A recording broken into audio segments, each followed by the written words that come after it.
Somebody is dead, his karmic structure is still intense because it's not over. Now he needs much more time to find another body, he still exists. And the more intense his karmic structure is, the more visible he becomes or more experientially available to people. There are innumerable such beings all around you, whether you know it or you don't know it.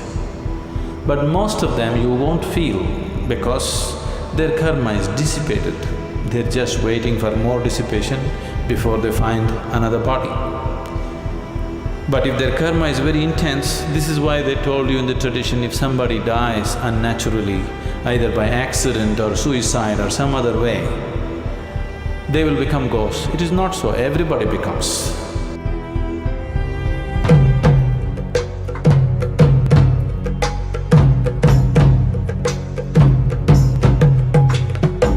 The question is there rebirth? If it's there, what is the basis for one being to go from one birth to another?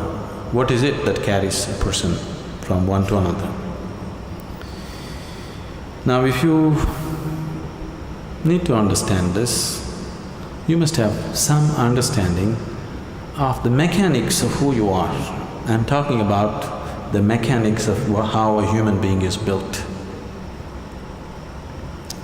See, when you say I'm a human being, the outermost periphery is the physical body. In yoga, we look at everything as body because it is easier for you to understand that way. So we see the body as 5 dimensions or 5 sheets. Physical body is known as Annamaya Kosha. Annamaya Kosha means… Anna means the food. This is food body. Next one is called Manomaya Kosha, that means it's the mental body.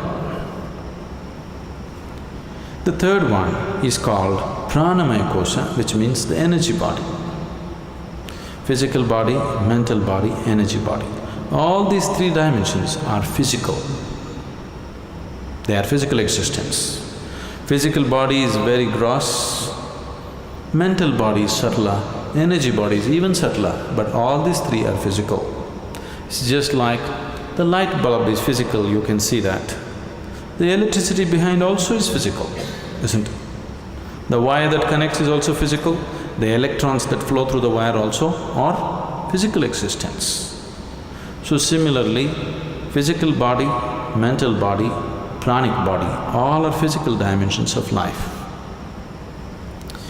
This physical dimension of life, both in all these 3 dimensions, carries the imprints of karma. On the body it is imprinted, on the mind it's imprinted, and on the energy it's imprinted. This karmic imprints or the karmic structure is what holds it together. Karma is the cement which holds you to the physical body. Karma is the bondage, at the same time it's only because of karmic stuff you can hold on to the body and be here. This is where spirituality seems to be difficult because if you try to take it away, it doesn't work. If you try to add, it doesn't work. You need to be just there. If you're just there, it's a moment. Now, the next 2 dimensions are called Vijnanamaya Kosha and Anandamaya Kosha. Vijnanamaya Kosha is non-physical but related to the physical. It is like a transient state. Anandamaya Kosha is completely non-physical. So, Vijnanamaya Kosha and Anandamaya Kosha means it's the bliss body. There is a bliss body inside which is 100% non-physical. It has no form of its own. Only if the energy body, the mental body and the physical body are in shape, it can hold the bliss body in shape. If these things are taken away, the bliss body will just become a part of the cosmos. So whatever you are referring to as Atman or the soul is a fiction actually. In the sense, people are describing a certain limitation of the non-physical as a soul. But the body for the soul is still your karma. If the karmic structure is completely dismantled, there is no soul, everything merges into everything else. What is referred to as Mahasamadhi or Mahaparinirvana is just this, that you slowly understand where the keys are and dismantle the karmic structure so that you become truly no more. When somebody dies, we say, this person is no more. That's not true. That person is no more the way you know them, but they still very much exist. Now if you dismantle the karmic structure 100%, now you merge with the existence. This is what is referred to as mukti, mahasamadhi. In Hindu tradition it is referred to as mukti. In yogic tradition it is referred to as mahasamadhi. In the Buddhist way it is called as mahaparinirvana. Generally in English we are saying liberation. Liberation means becoming free from the very process of life and birth and death. Liberation means becoming free from the basic structures of body and mind. And for all this, the karmic structure is the strings which hold these things together. So when a person dies, obviously the physical body is something that you borrowed from the earth. This body is just earth, isn't it? You understand? This physical body is just a piece of earth which is right now prancing around like this. But you have to pay it back, atom to atom, no interest though. But you have to pay back every atom. You won't be allowed to carry a single atom from this planet. Nobody has managed it.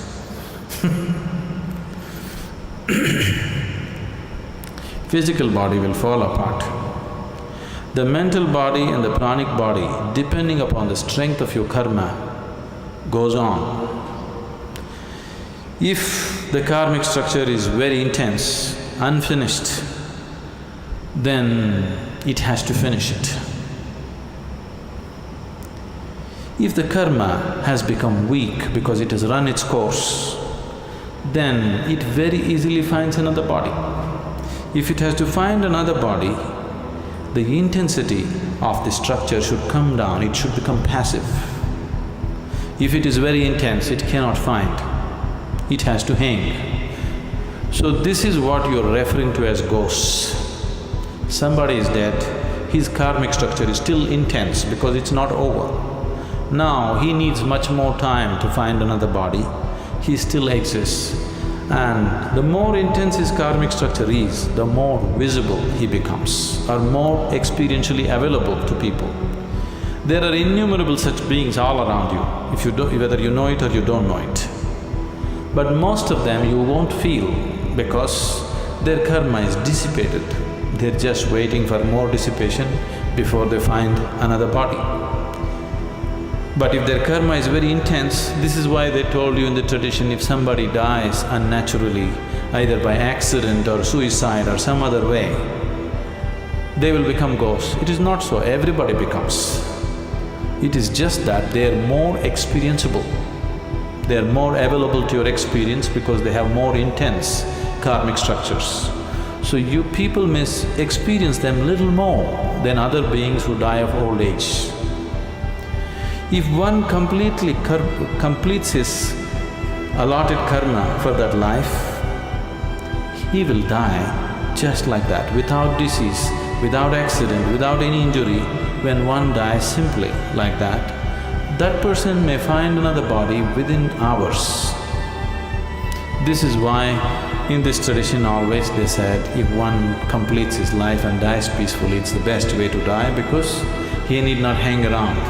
Immediately it goes on. Now when you walk the spiritual path, the ultimate goal for every spiritual seeker is, he wants to break this whole process. Or otherwise, to use an analogy, we can say, what you call as my soul right now is like a bubble. The outer periphery of the bubble is your karmic structure. Inside, there is air. Suppose you blow the bubble, you burst the bubble. Where is the air? Where is your air? There is no such thing as your air, it's become part of everything. So what you call as soul is fictitious, because there is no such thing as your soul and my soul and somebody else's soul. Right now, this unboundedness is contained in the limited karmic structure, so it makes you believe as if this is a separate entity. If you take away the keys which hold the karmic structure, then it just collapses. So, this afterlife, next birth, don't believe all this nonsense. But right now, if you sit here and just close your eyes, you can clearly see more than this body you are, isn't it?